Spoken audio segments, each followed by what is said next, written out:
हां, लक्ष द्या इकडं. प्रशांत आपल्याला जडत्वाचा प्रयोग करून दाखवतोय.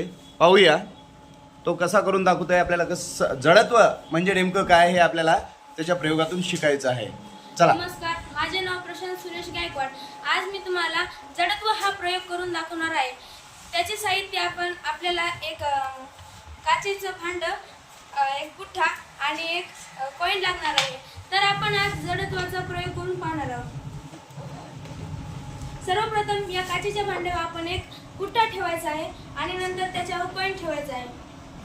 तर आता आपण या पुठ्ठ्याला टिचकी मारल्याच्या नंतर हा कॉईन मध्यभागी पडेल का पुठ्ठ्यासोबत समोर जाईल आपण पाहणार आहोत. तर हा कॉईन पुठ्ठ्यासोबत न जाता मध्यभागी पडलेला आहे.